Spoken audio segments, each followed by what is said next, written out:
Do you ever think gaming handhelds will become a normal, pocketable size again? We're now a couple months out from the launch of the Nintendo Switch 2, and my most major feeling about it is that it's gigantic. Now, don't get me wrong, this thing is performant, the screen is awesome, but if I play it for too long in handheld mode, it doesn't feel very good. A lot of that has to do with the fact that it's like totally flat. Like, I don't think they cared that much about the ergonomics of it outside of, you know, making sure that the shoulder buttons kind of have a little bit of a grip to the top of them. But I ended up buying these grips from a department store in Tokyo for $5 the week that the Switch 2 came out. They help a little bit, don't get me wrong. You know, they add this like curve to the back here, and I like the way they feel, but still, they don't like fix the problem. And the problem is that every handheld is this big now, no matter which one it is. I think the other handheld that pushed everything in this direction was the Steam Deck, and the Steam Deck is also gigantic. When the Steam Deck came out, everyone was like, that thing is huge, and it looks very silly.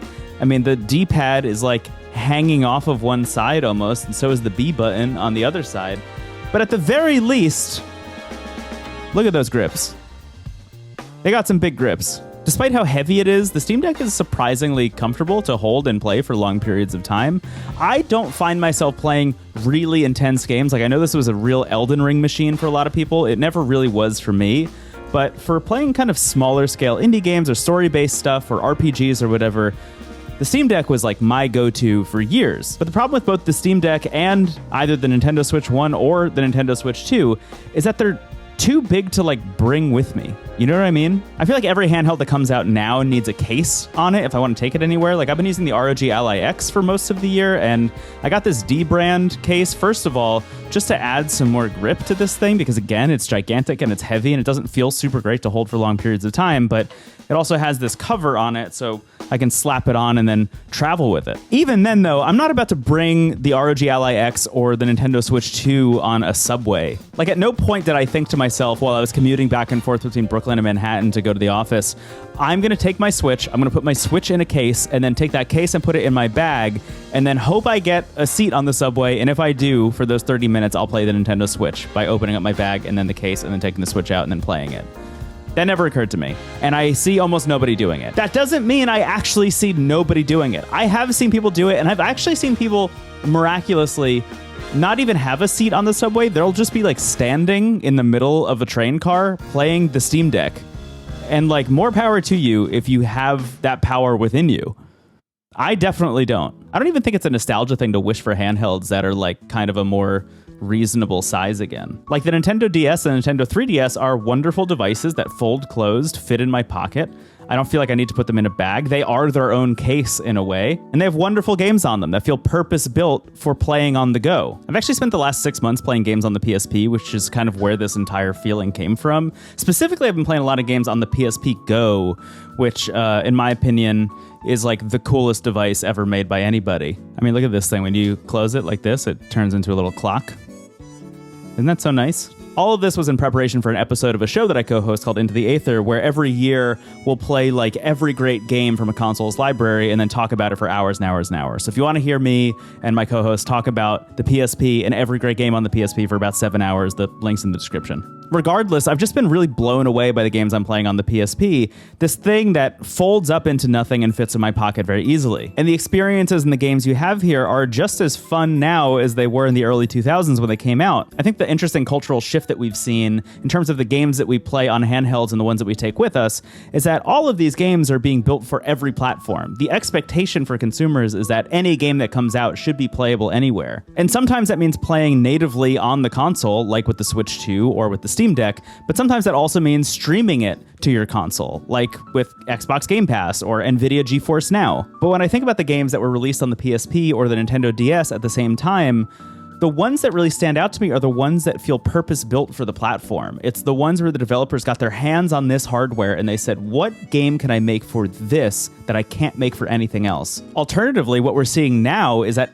every game needing to be played everywhere means that they're all kind of homogenous in their control schemes and in their experiences. And before you come at me, obviously I don't mean that people aren't making good, exciting, cool games anymore. Of course they are. But look at this and tell me that this wasn't an amazing swing that pushed developers to make use of the hardware in really strange and interesting ways that expanded what we thought video games could do. A lot of what we have now is just kind of built around convenience, and that convenience is cool and exciting, don't get me wrong. I really love these things, but it also has to come in a form factor that I don't want to take out of my house. Pretty much every time I leave the house, still to this day, I have some kind of handheld in my pocket.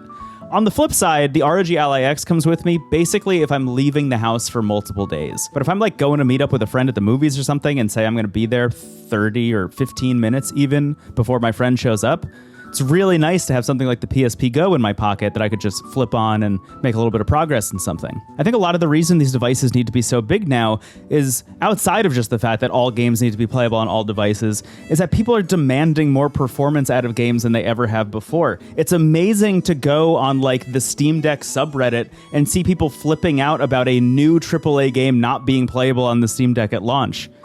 Do you know how old this thing is? This had outdated hardware when it came out, man. Be normal. Be normal about it.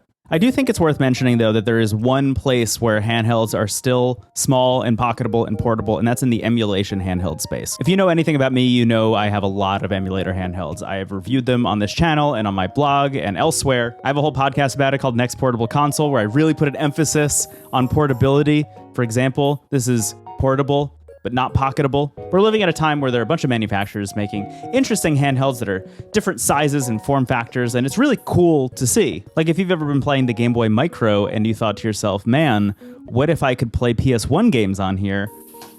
Well, guess what? Anbernic has you covered with the RG28XX. If you're like me and you were obsessed with the PlayStation Vita and you've always wanted something that looks exactly like the PlayStation Vita but plays up through the Nintendo Switch, for example, you can get the Ein Odin 2 Mini. There are just a lot of handhelds out there, but they're built for emulation. They're not built for playing new stuff. I think that's the biggest point I want to make here, is that while there are great little handhelds being released all the time, nobody's making games for these. When the Nintendo Switch was first announced, another big announcement came in the form of a restructuring of the development teams within the company. Basically, they were blurring the line between the console game development teams and the handheld game development teams. That meant that no matter what team you were working for within Nintendo, you were all building for the same hardware. There was no need to be supporting both a handheld and a home console device at the same time if the device itself was both of those at the same time.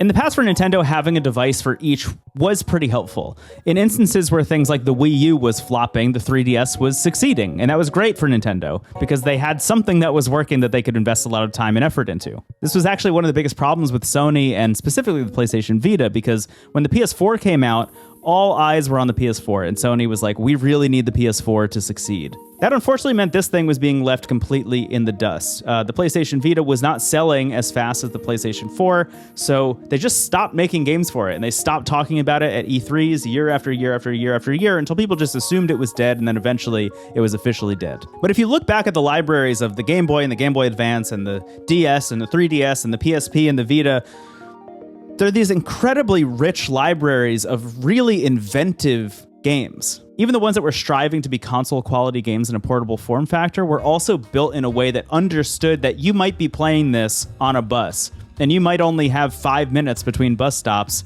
to open up and play Crisis Core, for example. I think one of the best Kingdom Hearts games is Kingdom Hearts 358 Days Over 2, and a lot of that stems from the fact that it's a mission-based structure. They managed to take everything great about Kingdom Hearts and shrink it down into a game that you can play in like 5 to 10 minute chunks at a time. And while that's innovative in itself, what the team was able to do was take it a step further and say that's actually thematically what the game is about. It's about the dour nature of this character checking off missions on a checklist every single day and waking up and needing to do the same thing over and over and over again. And the same is actually true of Crisis Core on the PSP. It's a game where you play as Zack, and Zack is working for Soldier, and he's just checking off missions on a list one at a time over and over and over and over again. But things get weirder and weirder and weirder as you continue to do that. In both cases, they've taken these gigantic franchises and shrunk them down into games that understand that they need to be played on the go. That's not to say there aren't games like that being built for the Switch or for PC that are playable on the Steam Deck, but I just don't know if they have that same je ne sais quoi. You know what I mean? One huge shout out that I have to give is this. It's the PlayDate. Came out a couple of years ago. And it's a little like Game Boy looking thing with no backlight and a monochromatic screen, and it has a crank on the side. And the entire idea of the Playdate was that they found some of the best indie developers out there to make incredible games for this thing that utilize the D-pad and 2 buttons and a crank. It feels like a little adorable answer to the question at the top of this video. The Playdate feels like a spiritual successor to something like the Nintendo DS, where games that utilize the crank the most are the ones that feel the most innovative and the most interesting. I love this thing so much. I think the bigger culprit here, though, when it comes to manufacturers making consoles of this size, is that we just have to compete against phones now. Nintendo doesn't want to compete against your phone. Sony doesn't want to compete against your phone. Everyone has a phone in their pocket, and those phones have access to app stores, and those app stores have games on them. And increasingly, those app stores have emulators on them, which means that you can kind of play whatever game you want on your phone. And in a world where everybody has that capability at all times in their pocket, making something like this just doesn't make a lot of sense. And that's why we're getting things like this with bigger screens and more impressive graphics in a size that you don't want to take out of your house, because you already have something that plays games that you're taking out of your house every single day, and it's your phone. So have I lost hope here? Absolutely not. All is not lost. Honestly, things like the Playdate give me a lot of hope. I think as long as companies are taking chances on things like this, and as long as handheld emulators continue to exist in weird sizes and form factors, I still think the dream of actually portable gaming is alive and well. And culture and trends shift so much over time, and I think it's only a matter of time, realistically, before people start to get sick of having bigger screens and they want things that are more portable. Honestly, one of the big things that I see coming down the pipeline is this realm of foldables, which are becoming more and more popular. People are already feeling like their phone screens are too big, but they also don't want to give up the size of those screens, and that's where foldables come into play, with companies like Google and Samsung making things that fold in half. It means that you can have your giant screen, but when it folds up and you put it in your pocket, it doesn't feel like you have a giant screen in your pocket. It's the best of both worlds, and Samsung has already shown how they could apply that to gaming if they wanted to. It's a bizarre device, but at least they're trying something new. I think the idea of having something like a 3DS that you can open up and just has one giant screen inside is really interesting. And in fact, there are people emulating 3DS and Nintendo DS on their Samsung Galaxy Folds, and it looks sick. I would absolutely do that if I had one of those. I think one of the most interesting things about playing through the PSP library over the past 6 months is this feeling that Sony was still trying to figure things out. The first-party games for this thing were weird and experimental. You had things like Loco Roco and Gitaru Man. And yeah, you still had Jak and Daxter and Metal Gear Solid and all of the hits, but there were people taking really big, weird chances on the PSP. And when I look at what's happening on the PS5 or any other console, really, I'm seeing this kind of nexus point where every single game is this big AAA third-person, over-the-shoulder narrative experience. It's kind of like Uncharted, kind of like The Last of Us, and God willing, we can sell it to Amazon to get adapted into a TV show or something. If it's not something like that, it's one of the 12 or was it 13 live service games that Sony greenlit and then canceled, I think most of, maybe not all of, but I think most of at this point. Oh yeah, Marathon is still coming out. The idea behind that move was to invest all of this money in a bunch of different live service games and hope that one of them takes off and makes enough money to pay for all the rest. But every time I play Astrobot, I look around at all of the different Astrobots dressed as all of this other incredible intellectual property that Sony has in its stable that it's just leaving dormant. Like, how many people would go absolutely wild for a new Parappa the Rappa game in 2025? Like something that's small in scope, takes a couple hours to beat, and can make its money back very easily. And that's not to say the lesson here is to just revive dormant IP. The lesson here is to take chances. Astrobot is just as much a testament to what PlayStation is leaving on the table as it is to an era where they were taking a bunch of big swings to create the IP that they're now leaving on the table. And just to be clear, none of this is to say that I dislike these AAA games. I play God of War when it comes out. I enjoy God of War. But when I look at what Sony was doing with this handheld in particular, I see a company that wasn't making sure things all the time or chasing trends. They were just trying stuff out and making experiences that were maybe for some people and maybe not for other people, and that was okay. But now everything is gigantic. The PlayStation Portal is also huge. The rumored PlayStation handheld that is coming next, I imagine, will also be huge if it needs to play PS4 or PS5 games. C'est la vie. Maybe the rubber band will snap back, you know? A guy can dream. Hey, thank you so much for watching this. If this is your first time at the channel, thank you for being here. Maybe hit subscribe, maybe share the video with a friend, leave a comment, do all the things that all the YouTubers tell you to do. If you want, you can back to Patreon. There's a bunch of stuff there. I just started a playthrough of Wind Waker, which I've never finished before. I'm really excited about that. That's available for patrons. And as always, you can check out the blog and the podcast. Go to wavelengths.online if you want more stuff. Thank you, thank you, thank you. See you next time. Mwah, mwah, mwah, mwah, mwah, mwah, mwah.